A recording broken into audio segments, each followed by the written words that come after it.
ओम श्री सांब शिवाय नमः। श्री गणेशाय नमः। आगे की कथा प्रारंभ करते हैं। आज चतुर्थो अध्याय।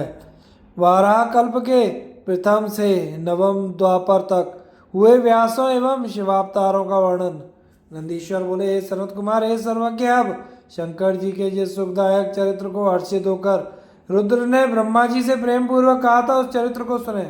शिव जी बोले, हे ब्राह्मण, वाराह कल्प के 7वें मनवंतर में संपूर्ण लोकों को प्रकाशित करने वाले भगवान कल्पेश्वर जो तुम्हारे प्रपौत्र हैं, वैवस्वत मनु के पुत्र होंगे। हे विधे, हे ब्राह्मण, उस समय लोकों के कल्याण के निमित्त तथा ब्राह्मणों के हित के लिए मैं प्रत्येक द्वापर युग के अंत में अवतार ग्रहण करूंगा। इस प्रकार क्रमशः युगों के प्रवृत्त होने पर प्रथम युग में चतुर्युगी के प्रथम द्वापर युग में जब स्वयं प्रभु नामक व्यास होंगे, तब मैं ब्राह्मणों के हित के लिए उस कली के अंत में पार्वती सहित श्वेत नामक महामुनि के रूप में अवतार लूंगा।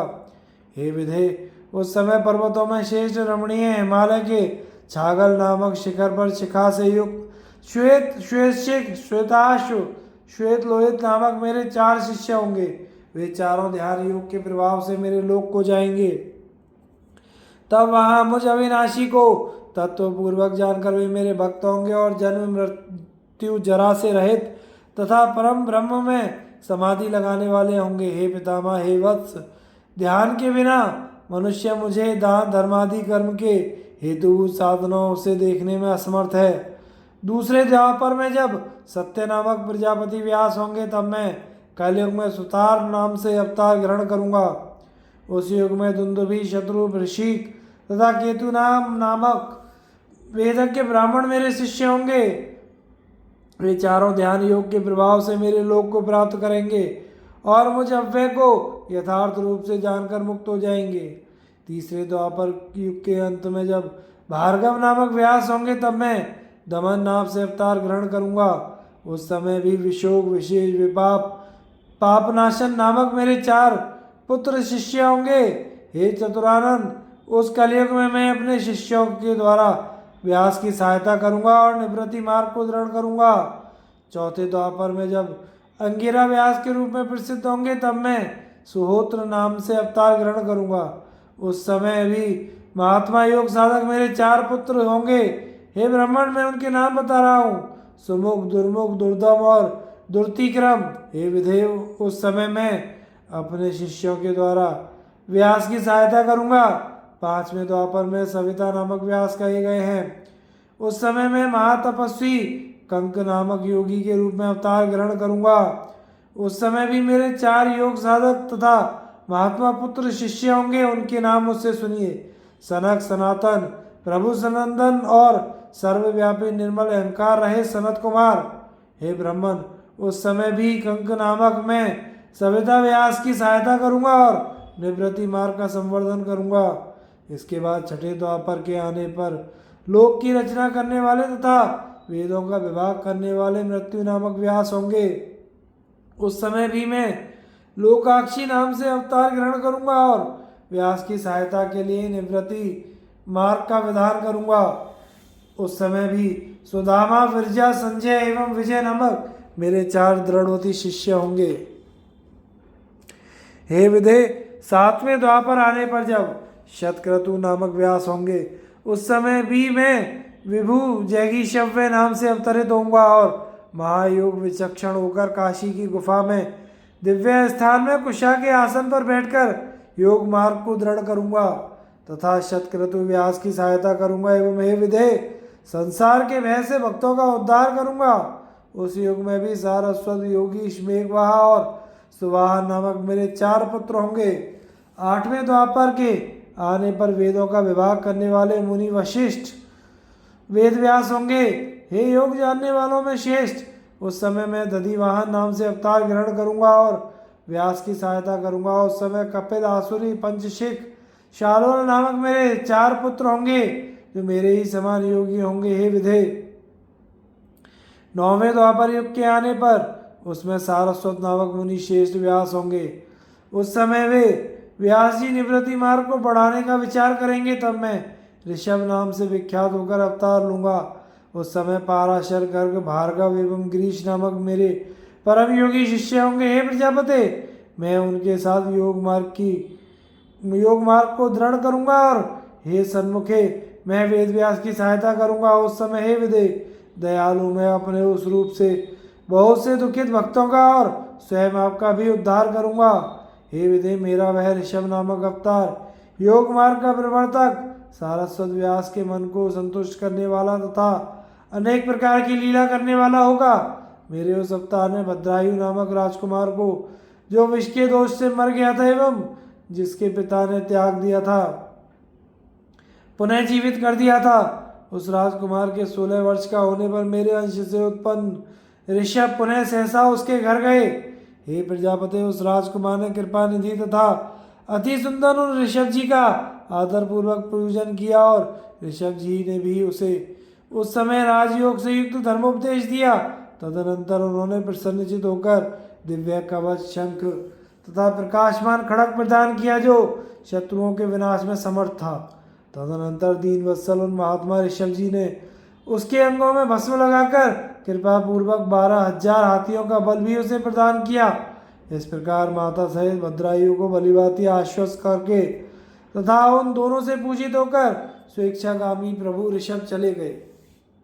हे विधे, राजर्षि भद्रायु भी अपने शत्रुओं को जीतकर कीर्ति मालिनी से विवाह कर धर्मानुसार राज्य करने लगे। इस प्रकार के प्रभाव वाले सज्जनों की गति प्रदान करने वाले तथा दीन दुखियों के बंधु रूप मुझ शंकर के 9वें ऋषभ अवतार का वर्णन मैंने आपसे किया।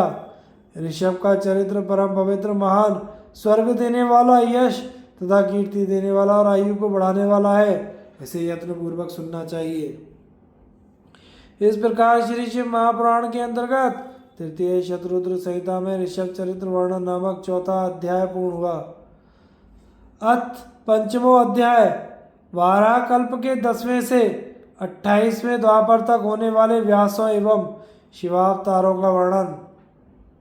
शिव जी बोले, हे ब्रह्मण, 10वें द्वापर युग में जब त्रिधामा नामक मुनि व्यास होंगे, उस समय मैं हिमालय पर्वत पर मनोहर भृगुतुंग नाम के ऊंचे शिखर पर अवतार ग्रहण करूंगा। उस समय भी मेरे श्रुति सम्मित तथा तपस्वी भृगु, बलबंधु, नरामित्र तथा केतु श्रृंग नामक पुत्र होंगे। 11वें द्वापर में जब तिब्रत नामक व्यास होंगे, उस समय में कलयुग में गंगा द्वार पर तप नाम से अवतरित होऊंगा। उस समय भी लंबोदर, लंबाक्ष, केशलंब एवं प्रलंबक नामक 4 दृढ़वती मेरे शिष्य होंगे। 12वें द्वापर युग के आने पर वेदों के विभाग करने वाले सत्यजा नामक व्यास होंगे। तब मैं द्वापर के अंत होने पर कलयुग में यहाँ पृथ्वी पर अवतार ग्रहण करूंगा। उस समय हेमकंचुक नामक स्थान पर आविर्भूत हुआ। मैं अत्रि के नाम से प्रसिद्ध होकर व्यास जी के सहतार्थ निवृत्ति मार्ग को दृढ़ करूंगा। हे महामुने, उस समय सर्वज्ञ, समबुद्धि, साते एवं शर्व नामक मेरे परम योगी 4 पुत्र होंगे। 13वें द्वापर युग में धर्म स्वरूप नारायण नामक व्यास होंगे। उस समय में बाल खिल्ले के आश्रम में उत्तम गंधमादन पर्वत पर बलि नामक महामुनि के रूप में अवतार ग्रहण करूंगा। वहां पर सुदामा, काश्यप, वशिष्ठ और विरजा नामक मेरे 4 श्रेष्ठ पुत्र होंगे। 14वें द्वापर युग के आने पर जब रक्ष नामक व्यास होंगे, तब मैं आंगिरस वंश में गौतम नाम से अवतार ग्रहण करूंगा। उस समय कलयुग में अत्रि, वशिष्ठ, श्रवण और श्रीविष्टक नामक मेरे 4 पुत्र होंगे। 15वें द्वापर में जब त्रय्यारूणी नामक व्यास होंगे, उस समय मैं वेश्यरा नाम से अवतरित होऊंगा। वेश्यरा नामक महावीरवान मेरा अस्त्र होगा और सरस्वती के उत्तर तथा हिमालय के पृष्ठभाग में मैं वेद शीर्ष पर्वत पर निवास करूंगा। उस समय भी कुणी, कुणीबाहु, कुशरीर और कुनेत्र नामक मेरे 4 शक्तिशाली पुत्र होंगे। 16वें द्वापर में जब देव नामक व्यास होंगे, उस समय में योग मार्ग का उपदेश देने के लिए गोकर्ण नाम से उत्पन्न होऊंगा। वहीं पर परम पुण्यप्रद गोकर्ण नामक वन है। वहां पर भी जल के समान निर्मल अंतःकरण वाले काश्यप, उष्णा, च्यवण, बृहस्पति नामक मेरे 4 योग परायण पुत्र होंगे और वे पुत्र भी योग मार्ग से शिव पद को प्राप्त करेंगे। 17वें द्वापर युग के आगमन पर देव कृतंजय नामक व्यास होंगे। उस समय में हिमालय के उत्तम तथा ऊंचे शिखर पर हिम से व्याप्त जो महालय नामक शिव क्षेत्र है वहाँ गुहावासी नाम से अवतार धारण करूंगा और वहाँ भी उतथ्य वामदेव महायोग एवं महाबल नामक मेरे 4 पुत्र होंगे। 18वें द्वापर युग के आने पर जब ऋतंजय नामक व्यास होंगे तब मैं उस हिमालय के मनोहर शिखर पर शिखंडी नाम से प्रकट होऊंगा। उस महापुण्यप्रद सिद्ध क्षेत्र में शिखंडी नामक पर्वत है और उसी नाम वाला वन भी है जहाँ सिद्ध निवास करते हैं। वहाँ भी वाचे श्रवा रुचिक श्यावास्य एवं यतीश्वर ये मेरे 4 महातपस्वी पुत्र होंगे। 19वें द्वापर युग में जब भरद्वाज मुनि व्यास होंगे तब हिमालय के शिखर पर जटाएं धारण किया हुआ मैं माली नाम से अवतार ग्रहण करूंगा। वहाँ समुद्र के समान गंभीर हिरण्य नामा कौशल्य लोकाक्षी तथा प्रधीमी नामक मेरे 4 पुत्र होंगे। 20वें द्वापर में गौतम नामक व्यास होंगे तब मैं हिमालय पर्वत पर अट्टहास के नाम से अवतीर्ण होऊंगा। वहीं हिमालय के पृष्ठभाग पर अट्टहास नामक पर्वत है जहाँ अट्टहास प्रिय मनुष्य निवास करते हैं जो देव मनुष्य अक्षराज सिद्ध और चारणों से सेवित है। वहाँ भी सुमंतु विद्वान बर्बरी कवंद कुशिकंदर नामक मेरे 4 सहयोगी महापुत्र होंगे। 21वें द्वापर में जब वाचे श्रवा नामक व्यास होंगे तब मैं दारुक नाम से अवतरित होऊंगा, इसलिए उस उत्तम वन का नाम भी दारुवन होगा।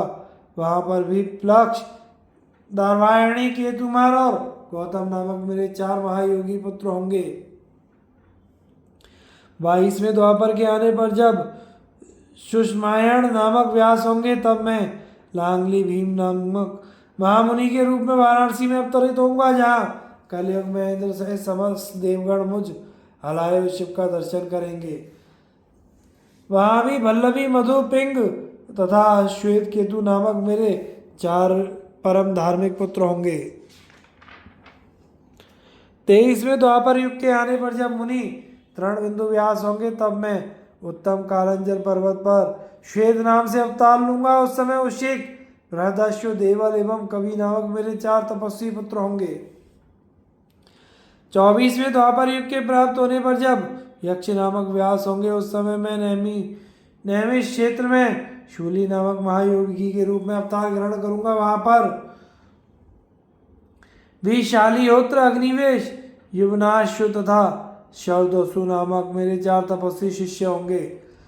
25वें द्वापर में जब शक्ति नामक व्यास होंगे तब मैं दंडधारी महायोगी मुंडीश्वर प्रभु के रूप में अवतरित होऊंगा।